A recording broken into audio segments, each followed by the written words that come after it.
Hi guys, कैसे हैं आप सब। स्वागत है आपका हमारे यूट्यूब चैनल पर। मैं अमित कुमार हमेशा की तरह आज भी आपके लिए एक और वीडियो लेकर के आया हूं। तो आज मैं आपको बताने वाला हूं क्या, राउल्ट्स लॉ।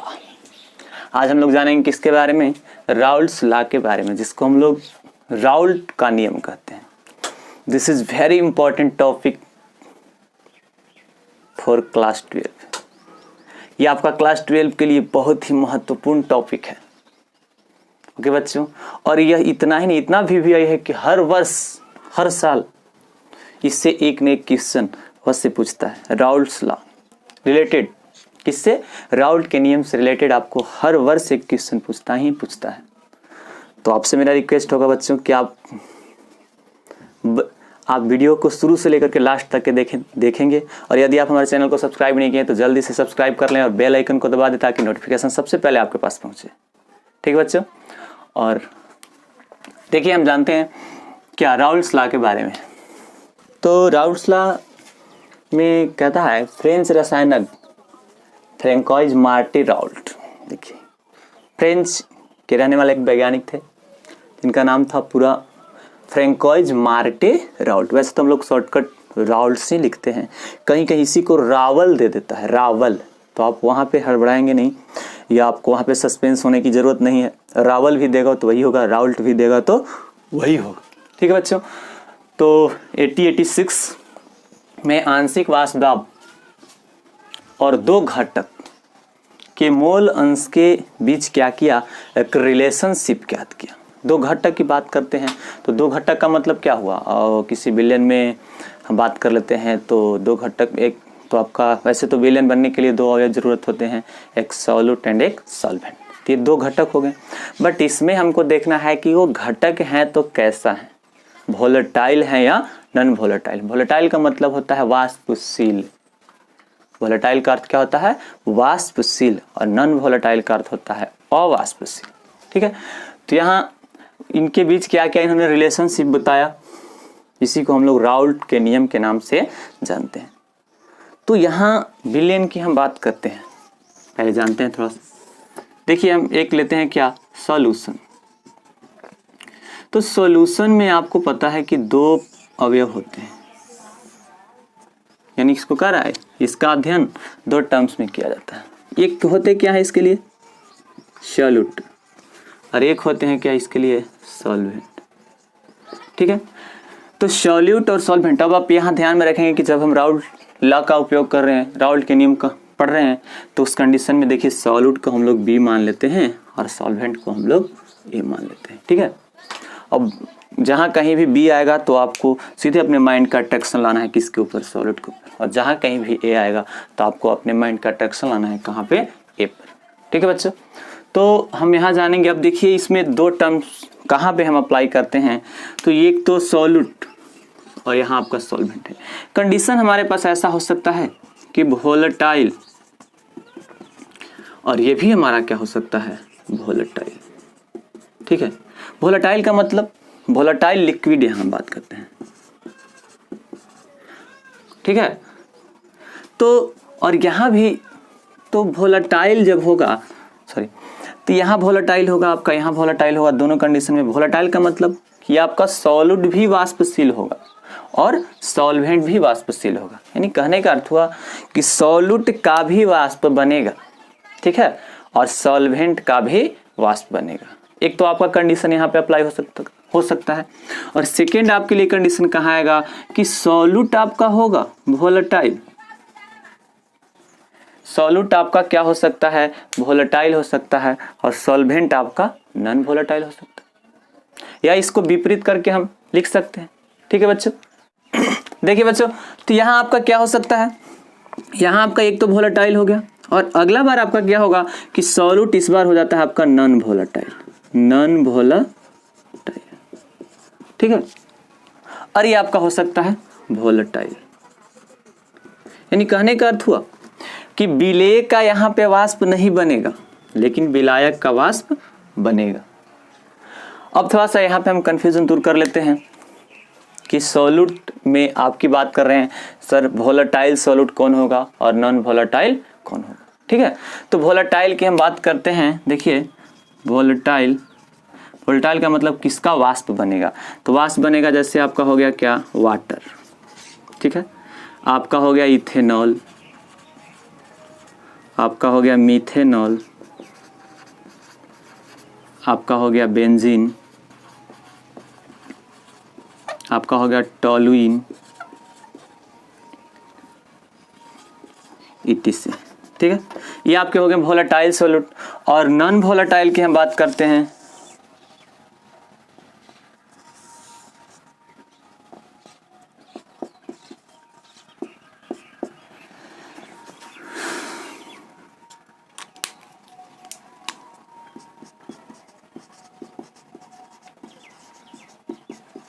अब हम बात करते हैं नॉन वोलेटाइल की, ठीक है ना, नॉन वोलेटाइल। तो नॉन वोलेटाइल में देखिए कौन कौन होगा आपका, इसमें हो सकता है आपका ग्लूकोज, सुक्रोज, और हो सकता है आपका यूरिया, etc, ठीक है। यानी कहने का अर्थ हुआ कि इन सब का वाष्प बनेगा। जैसे आप जल को लीजिए तो जल का वाष्प बनता है, इथेनॉल का लीजिए इथेनॉल का वाष्प बनता है, लेकिन यहाँ पे आप ग्लूकोज, सुक्रोज या यूरिया लेंगे तो इन सब का वाष्प नहीं बनता। अब ऐसा नहीं है, ये भी विलेय का काम करेगा, ये भी विलेय का काम करेगा, लेकिन कुछ विलेय वाष्पशील हुआ करते हैं और कुछ विलेय अवाष्पशील हुआ करते हैं, ठीक है। तो यहाँ पे दोनों टर्म्स से राउल्ट्स ने नियम दिया, एक तो आपका दिया वोलेटाइल सॉल्यूट के लिए और एक बार दिया नॉन वोलेटाइल। तो वोलेटाइल सॉल्यूट के लिए इन्होंने दिया, यानी वोलेटाइल लिक्विड की बात की, तो उस कंडीशन में वोलेटाइल लिक्विड के कंडीशन में क्या होता है कि सॉल्यूट और सॉल्वेंट दोनों क्या होते हैं, वोलेटाइल होते हैं। और नॉन वोलेटाइल लिक्विड के कंडीशन में क्या होता है कि आपका सॉल्यूट होता है नॉन वोलेटाइल और सॉल्वेंट होता है वोलेटाइल, यानी कि सॉल्वेंट का वाष्प बनेगा बट सॉल्यूट का वाष्प नहीं बनेगा, ठीक है। तो अब हम देखते हैं यहाँ पे अप्लाई करते हैं किसके लिए, राउल्ट नियम को अप्लाई करते हैं, तो फॉर वोलेटाइल सॉल्यूट के लिए अप्लाई करते हैं।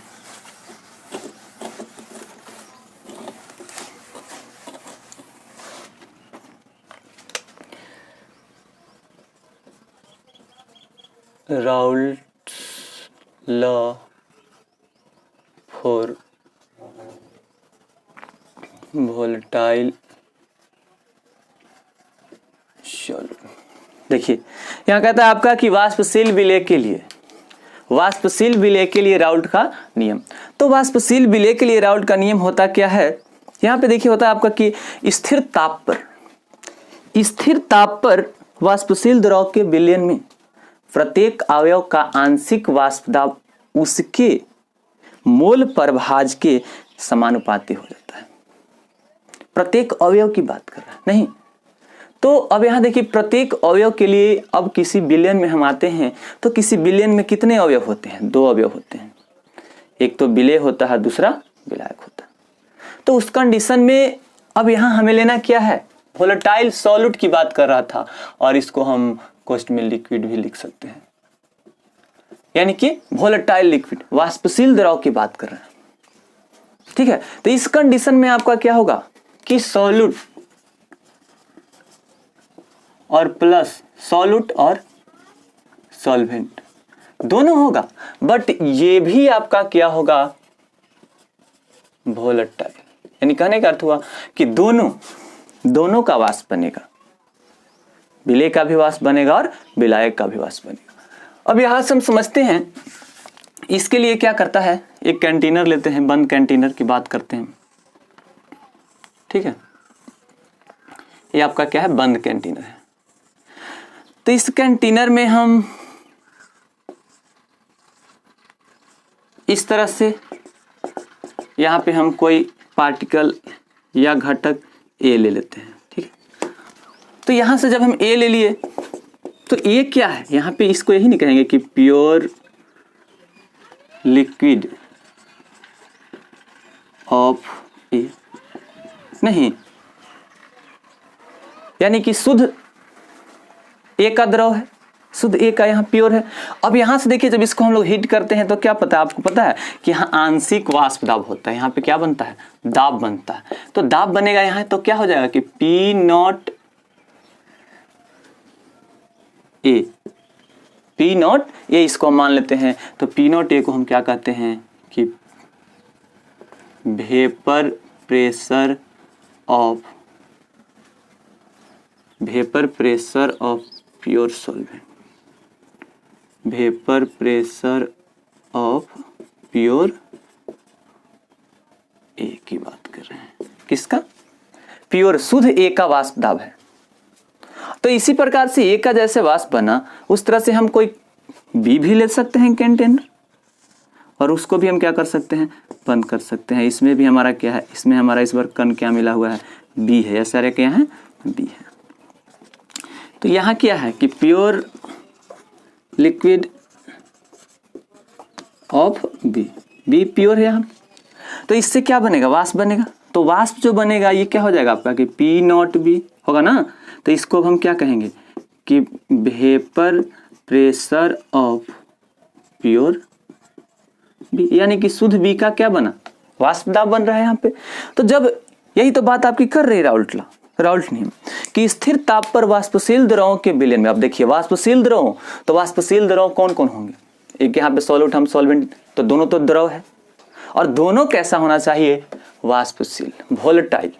क्या होना चाहिए, वोलेटाइल की बात कर रहा है। तो जब वोलेटाइल होगा तो उस कंडीशन में हम देखते हैं कि एक अवयव को हम ये मान लेते हैं, एक अवयव को भी। अब ये दोनों अवयव किसमें प्रेजेंट हैं, सॉल्यूशन में। तो सॉल्यूशन में हमने अभी आपको बताया था, थोड़ा यानी 1-2 मिनट पहले आपको बताया था कि प्योर सॉल्वेंट को हम, यानी कि हम लोग सॉल्वेंट को अब यहाँ पे ए मानते हैं और सॉल्यूट को क्या मानते हैं, बी मानते हैं। तो इस कंडीशन में देखिए कह रहा राउल्टला कि किस स्थिर ताप पर वाष्पशील द्रवों के विलयन में, स्थिर ताप पर वाष्पशील द्रवों के विलयन में प्रत्येक अवयव का आंशिक वाष्प दाब उसके मोल प्रभाज के क्या होता है, समानुपाती।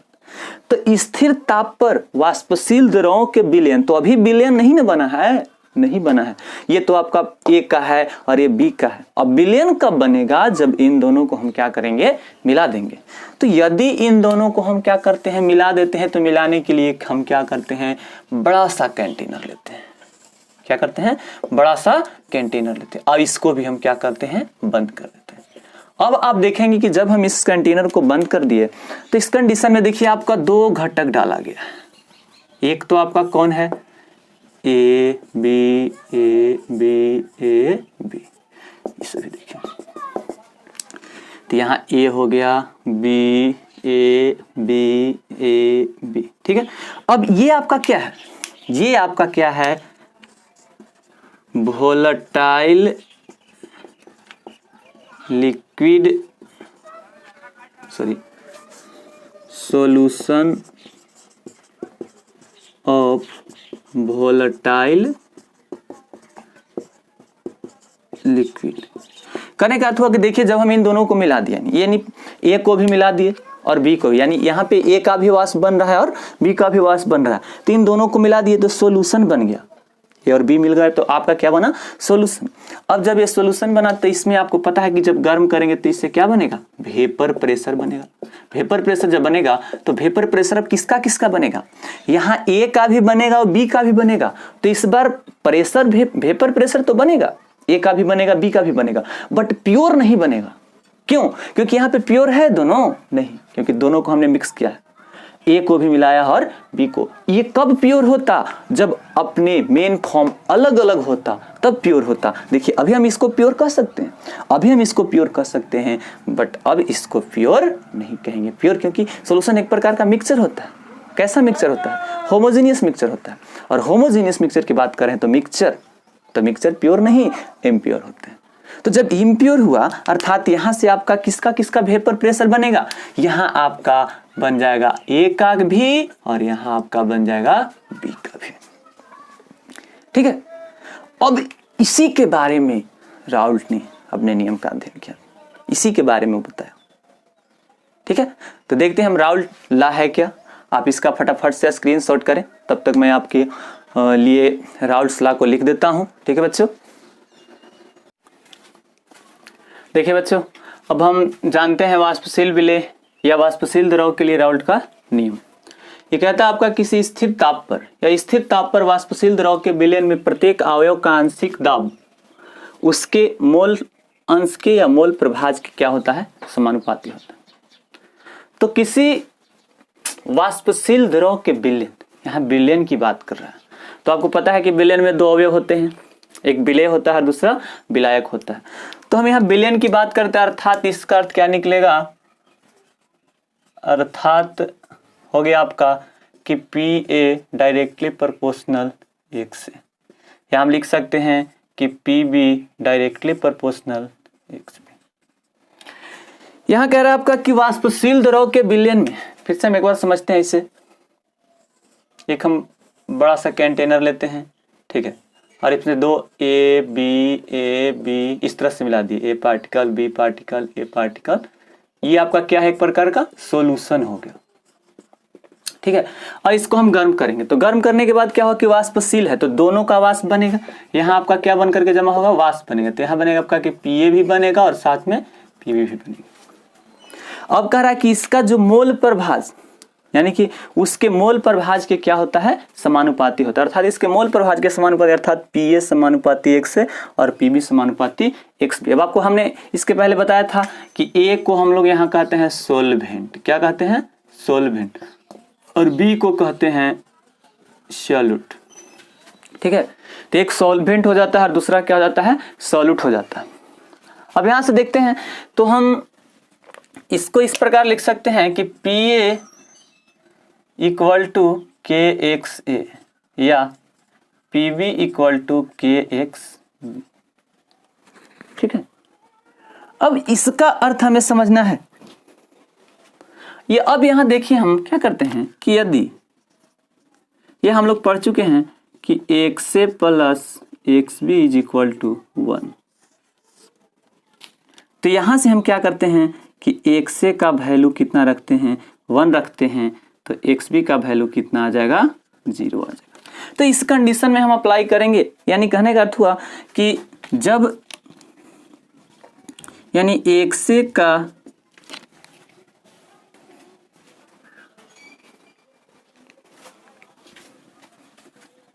यदि शुद्ध विलायक का मोल फ्रैक्शन यानी कि XA इज इक्वल टू 1 रखा जाए, तो K का मान शुद्ध विलायक के वाष्प दाब के बराबर होगा, ठीक है। यहाँ देखिए कह रहा है कि ये देखिए हम यहाँ XA का वैल्यू, इट मीन्स इसका अर्थ समझते हैं कि XA का वैल्यू देखिए हम 1 रखते हैं तो XB तो यहाँ 0 आ जाएगा आपका। तो जब हम XA यानी कि XA का मान जब हम 1 रखते हैं तो K का मान यानी डिपेंड किस पे करेगा, शुद्ध विलायक। तो विलायक की हम बात कर रहे हैं सॉल्वेंट A की, तो ये A पर डिपेंड करेगा। और इसी प्रकार से हम क्या करेंगे, B पार्टिकल में चलेंगे तो B पे डिपेंड करेगा नहीं, तो यहाँ पे शुद्ध विलायक के वाष्प दाब के बराबर होता है। तो हमने भी आपको बताया था कि शुद्ध विलायक के वाष्प दाब को यानी कि P0A इसको कहते हैं। इसका अर्थ क्या हुआ कि K जो है इक्वल टू हो गया P0A के। अब यही आपका क्या है कि P vapour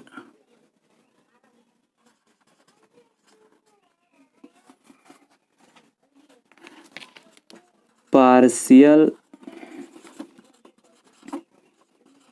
vapour pressure of pure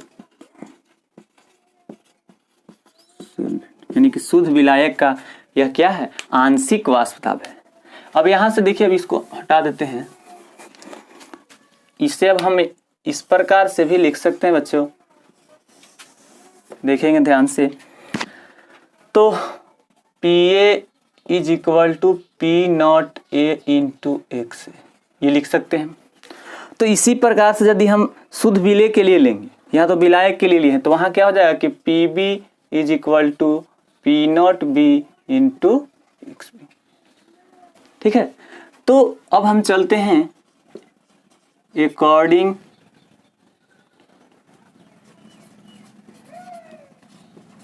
to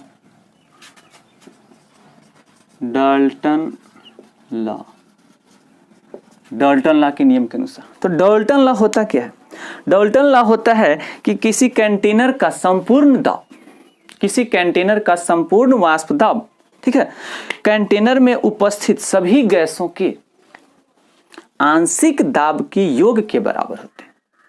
तो बताइए, किसी कंटेनर की हम बात करें तो हम लोग एक बंद कंटेनर लिए थे, और बंद कंटेनर में हमने पढ़ा सॉल्यूशन में कि वहां देखा गया कि एक आपका कंटेनर में अवयव ए था और एक बी था, तो उसका वाष्प दाब पीए था और बी का पीबी था। तो यहां से हम पी टोटल निकाल सकते हैं, P total.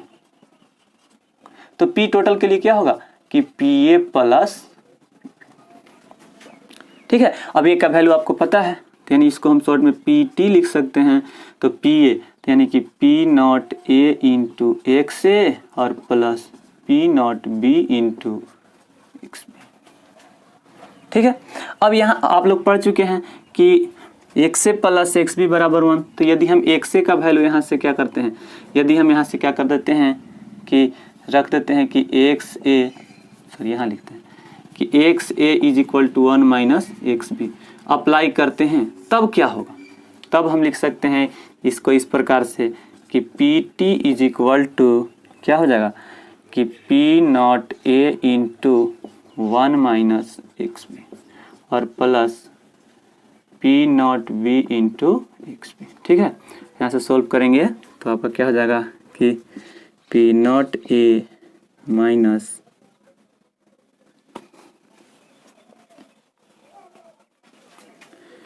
P not A into X B plus P not B into X B. अब यहाँ से हम बाहर कर लेते हैं, इसको छोड़ देते हैं यहीं पे। तो पी नॉट ए प्लस, इसमें से कॉमन हम कर लेते हैं किसको, एक्स बी को। तो एक्स बी को कॉमन कर लेते हैं तो क्या हो जाएगा कि P not be minus P not,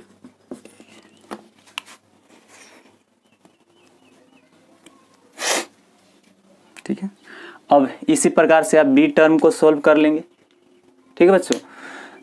तो यही था आपका क्या, राउट्स लॉ। फिर से आप एक बार समझ लेंगे। तो कहता है कि स्थिर ताप पर वाष्पशील द्रव के विलयन में प्रत्येक अवयव का आंशिक वाष्प दाब उसके मोल अंश के समानुपाती हो जाता है। तो हमने यहाँ पे स्थिर ताप पर, तो किसी विलयन की बात करें तो विलयन में 2 अवयव होते हैं एक के लिए, तो एक के लिए कि पी ए समानुपाती 1 से। अब यहाँ पे कौन क्या है हम इन चीज़ों को लिख देते हैं, ठीक है। जिस प्रकार से हमने ए टर्म को सोल्व किया उस तरह से आप बी टर्म को सोल्व कर लेंगे, ठीक है। तो वहां से भी एक फॉर्मूला आपका निकलेगा। ये तो आपका ए टर्म के लिए पी टोटल हुआ पी टी, इसी तरह से आप बी टर्म को भी सोल्व कर लेंगे, ठीक है। तो यहाँ से पी ए की बात करते हैं। पी ए क्या है, ठीक है। तो पी ए है आपका vapour partial vapour pressure of A. A का मतलब यहाँ क्या हुआ, सोलवेंट, ठीक है, partial vapour pressure of solvent. और यहाँ अब हम चलते हैं क्या, पीबी। तो पीबी क्या हो जाएगा, ये भी हो जाएगा कि आपका partial vapour pressure of solute, ठीक है। अब एक्स ए क्या है, तो mole fraction of solvent. X B क्या है, मोल फ्रैक्शन ऑफ सॉल्यूट, ठीक है बच्चों। तो अब मैं आपको अगले वीडियो में इससे रिलेटेड कुछ न्यूमेरिकल्स करवाऊंगा, ठीक है।